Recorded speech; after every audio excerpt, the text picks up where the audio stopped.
था 1912 में उसका मलबा देखने समुद्र में गई एक पनडुब्बी लापता हो गई। उस पनडुब्बी में 5 बड़े बिजनेसमैन करोड़पति मौजूद हैं। परसों ये खबर काफी सारे लोगों को बहुत नॉर्मल सी लगी होगी, लेकिन आज ये खबर पूरी दुनिया में छाई हुई है और दुनिया में लोग दुआएं कर रहे हैं कि ये पनडुब्बी मिल जाए और इसके अंदर जो लोग हैं वो सही सलामत बाहर आ जाएं। लेकिन शायद अब ये नामुमकिन है।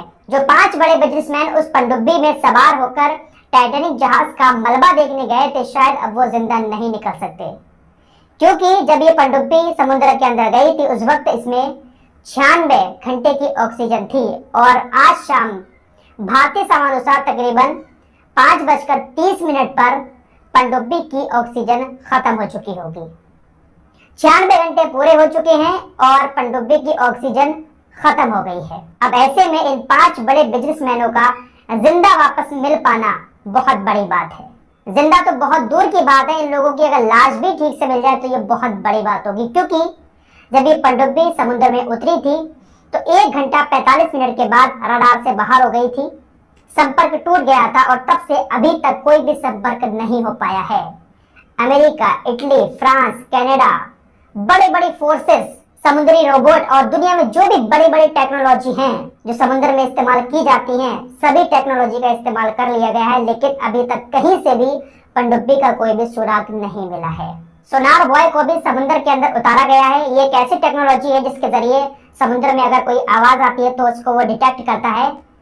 तो जहां पर टाइटैनिक जहाज डूबा था, सोनार बॉय के जरिए 30 मिनट के बाद कुछ आवाजें सुनाई दी, लेकिन एक्सपर्ट का कहना है कि जरूरी नहीं है कि ये जो आवाज डिटेक्ट कर रहा है सोनार बॉय ये इसी पनडुब्बी की आवाज हो, क्योंकि समुद्र के अंदर और भी बहुत सारी चीजें हैं जिसकी आवाज डिटेक्ट कर सकता है सोनार बॉय, लेकिन अभी तक किसी तरह का कोई सुराग नहीं मिला है।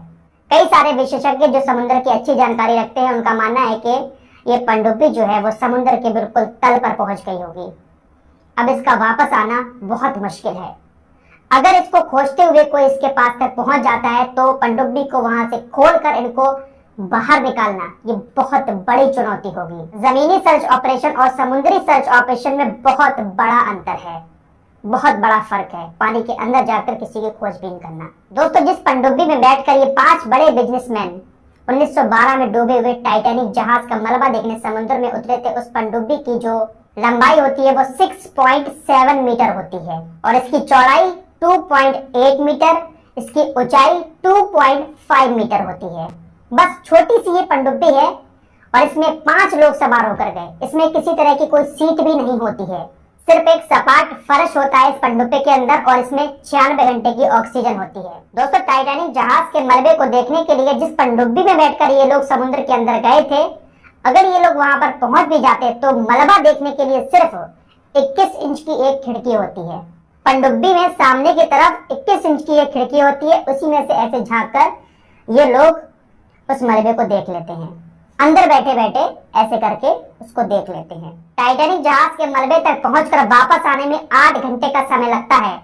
2 घंटे जाने में लगते हैं, जाने के बाद 4 घंटे वहां पर मलबे को देखा जाता है और फिर 2 घंटे आने में लगते हैं। तो कुल 8 घंटे का समय होता है, लेकिन ऑक्सीजन उसमें 96 घंटे की दी जाती है। कहीं कोई हादसा हो जाए, जैसे ये हादसा हुआ, तो इस वजह से 96 घंटे की ऑक्सीजन होती है। आपको यहाँ पर बताते चले कि टाइटैनिक जहाज का जो मलबा है वो 12,500 फीट नीचे है समुद्र के और सूरज की जो रोशनी है वो समुद्र के अंदर मात्र 660 फीट तक जाती है।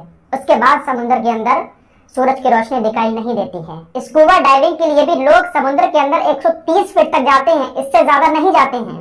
समुद्र के अंदर अब तक का सबसे गहरा रेस्क्यू ऑपरेशन 1575 फीट नीचे किया गया था और ये टाइटैनिक जहाज है ये 12,500 फीट नीचे है।